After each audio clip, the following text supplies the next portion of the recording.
అతిగా పనిచేయడం వల్ల ఆ అమ్మాయి తల్లిని ఆసుపత్రికి తరలించారు. అక్కడ డాక్టర్లు ఆమెకు యూరీమియా ఉందని చెప్పారు. వెంటనే కిడ్నీ మార్పిడి చేయకపోతే ప్రాణాపాయమని హెచ్చరించారు. కానీ ఆశ్చర్యకరంగా ఆ అమ్మాయి మాత్రం ఆమె పక్కనే నిలబడి నవ్వుతోంది. ఆమె అనారోగ్యానికి నాకు ఏమాత్రం సంబంధం లేదు అని చల్లగా చెప్పింది. అప్పుడే తల్లి మాజీ భర్త ఆసుపత్రికి పరుగెత్తుకుంటూ వచ్చాడు. నా మాజీ భార్య తన జీవితాన్ని వదిలి ఈ అమ్మాయిని చూసుకుంది. మరి ఇప్పుడు ఆమెను ఎందుకు కాపాడటం లేదు అంటూ అమ్మాయిపై కోపంగా అరిచాడు. అయినా కూడా ఆ అమ్మాయి తన తల్లికి కిడ్నీ ఇవ్వడానికి నిరాకరించింది. అక్కడున్న వారందరూ ఆమెను తీవ్రంగా విమర్శించారు. అంతలో ఆసుపత్రి మంచంపై ఉన్న తల్లి స్పృహలోకి వచ్చింది. వెంటనే బయటకు వచ్చి అందరి ముందు మోకాళ్లపై కూర్చుని దయచేసి నా కూతుర్ని తప్పుపట్టకండి అని వేడుకుంది. అందరూ కోపంగా నువ్వెంత క్రూరంగా ఉంటావు, ఇంత మంచి తల్లిని ఇలా చూస్తావా అని అమ్మాయిని ప్రశ్నించారు. కానీ ఆ అమ్మాయి మాత్రం తన ఫోన్ వైపు ఒకసారి చూసి చివరకు అసలు నిజం చెప్పాలని నిర్ణయించుకుంది. 20 సంవత్సరాల క్రితం ఆమె పక్షవాతం బారిన పడడానికి ఒక కారణముందని చెప్పింది.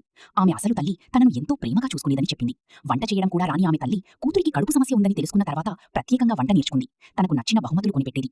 తల్లిదండ్రులు విడిపోయినప్పుడు కూడా అమ్మ నన్ను చూసుకోవడం వల్ల చాలా కష్టపడుతోంది అనుకుని తండ్రి దగ్గర ఉండాలని నిర్ణయించుకుందని చెప్పింది. విడాకుల తర్వాత కూడా ఆమె తల్లి ప్రతిరోజు వచ్చి తనను చూసుకునేదని చెప్పింది. నా అమ్మ ప్రపంచంలోని గొప్ప తల్లి అని భావోద్వేగంతో చెప్పింది. అది విన్న రిపోర్టర్ ఆశ్చర్యపోయి అయితే ఇప్పుడెందుకు ఇలా ప్రవర్తిస్తున్నావు అని అడిగాడు. అప్పుడు ఆ అమ్మాయి ఒక్కసారిగా కోపంతో అరిచింది. నా ముందున్న ఈ మహిళ అసలు నా తల్లి కాదు. అందరూ షాకయ్యారు. 20 సంవత్సరాల క్రితం తల్లిదండ్రుల విడాకుల తర్వాత 2వ సంవత్సరంలో ఈ ఘటన జరిగిందని ఆమె చెప్పింది. ఒకరోజు తన తల్లి 2వ భర్త మరో మహిళతో అక్రమ సంబంధం పెట్టుకున్నాడని ఆమె చూసింది. ఆ విషయం తల్లికి చెప్పాలని ప్రయత్నించగా ఆ వ్యక్తి ఆమెను గమనించాడు. చివరికి అదే వ్యక్తి ఆమెకు ప్రమాదం జరిగేలా చేసి 20 సంవత్సరాల పాటు పక్షవాతం రావడానికి కారణమయ్యాడు. కానీ ఆమె తల్లికి ఈ విషయం గురించి అసలు తెలియదని చెప్పింది. అయినా కూడా ఆ తల్లి ఆ వ్యక్తిని పెళ్లి చేసుకున్న తర్వాత కూడా తన కూతుర్ని ప్రేమగా చూసుకుంది.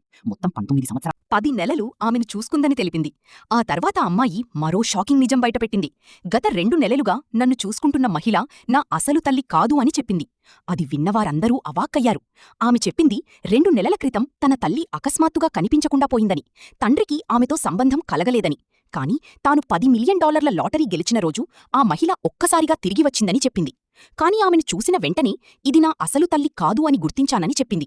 ఎందుకంటే ఆ మహిళ 20 సంవత్సరాల క్రితం తన తల్లి భర్తతో అక్రమ సంబంధం పెట్టుకున్న అదే మహిళ అని ఆమెకు గుర్తొచ్చింది.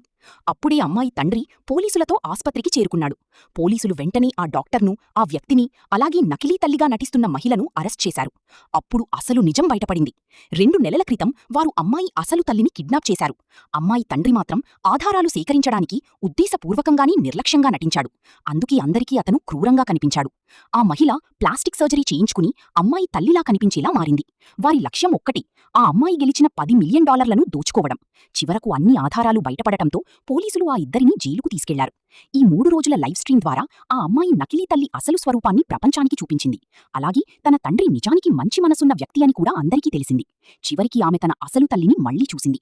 20 సంవత్సరాల పాటు తన కోసం కష్టపడి జీవించిన ఆ ప్రేమగల తల్లి మళ్లీ తన ముందున్నది చూసి ఆమె భావోద్వేగానికి గురైంది. ఇలా ఈ సంఘటన వెనుక దాగి ఉన్న అసలు నిజం చివరకు బయటపడింది.